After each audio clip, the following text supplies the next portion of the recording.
Huge stimulus checks. Is inflation here to stay?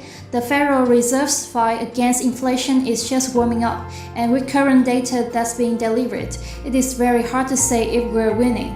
In today's video, we're gonna discuss the economy and the struggle to keep things afloat, as well as multiple huge stimulus checks that we have yet to see to believe. And let's get started.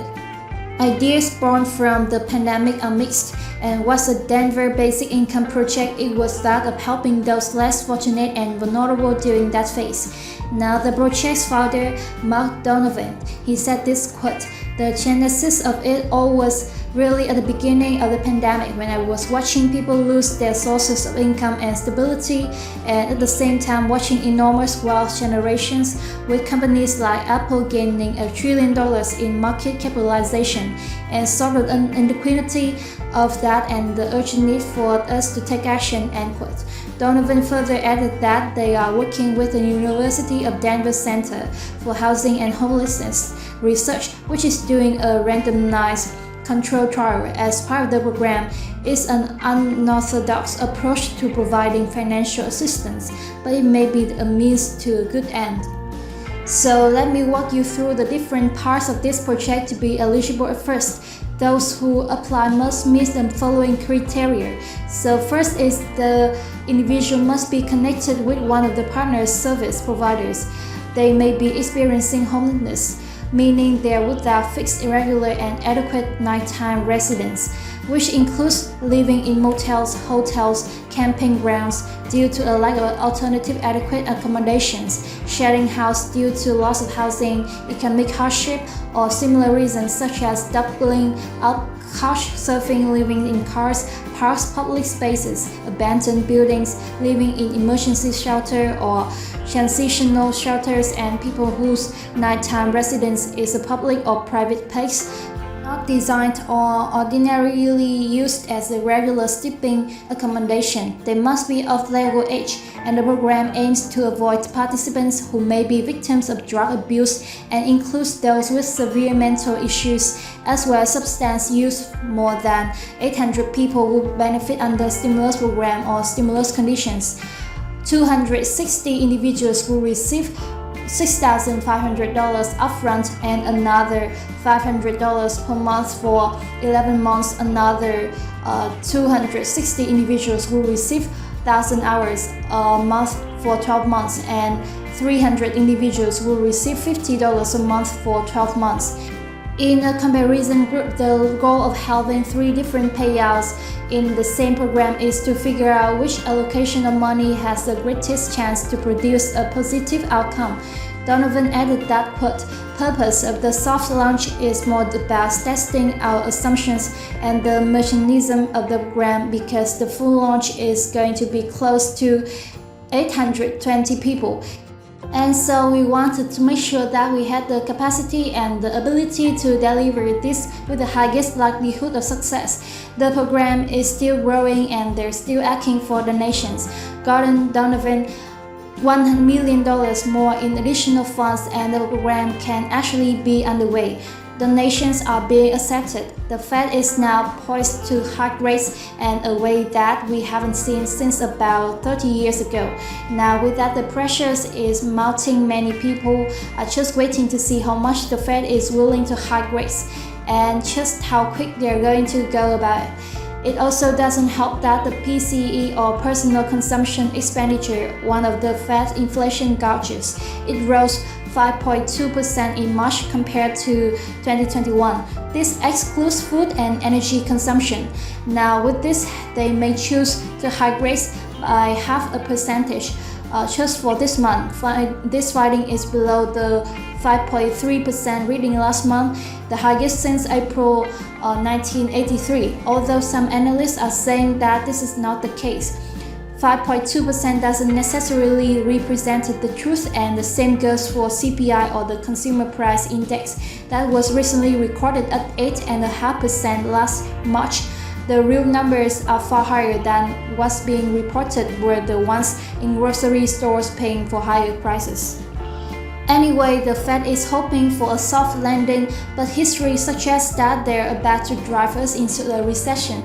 Inflation is at an all-time high in the past 40 years, and unemployment is at 3.6%.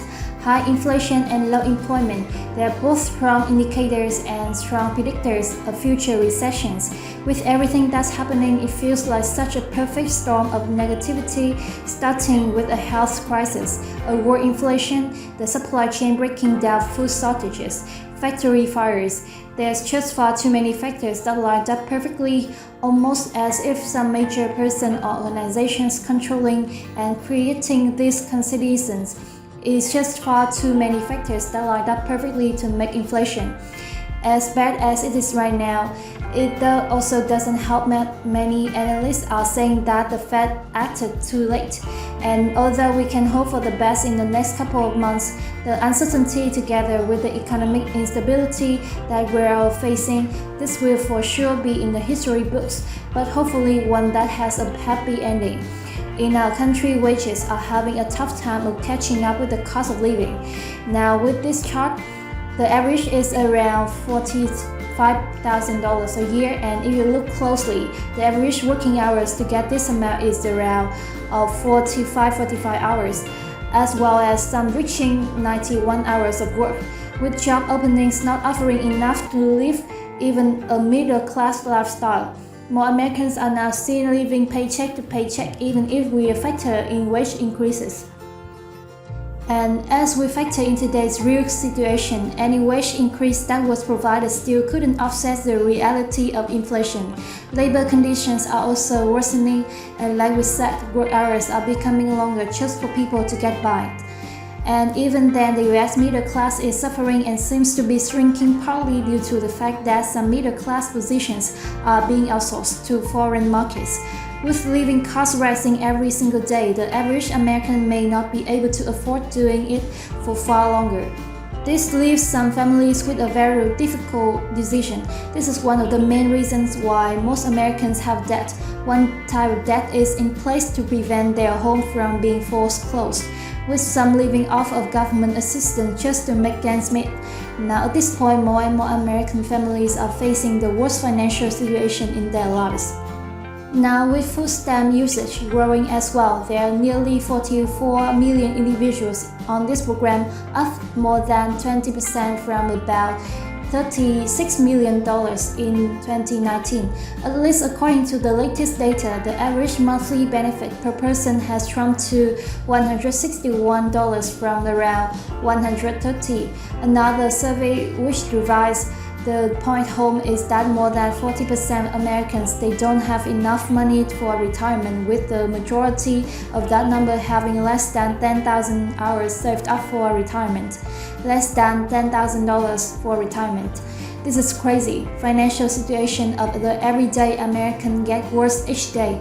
And to add insult to injury, did you guys know the average difference of a worker's wage to a CEO's numbers may surprise you? In 2020, CEOs of the top 350 firms in US made $24.2 million on average.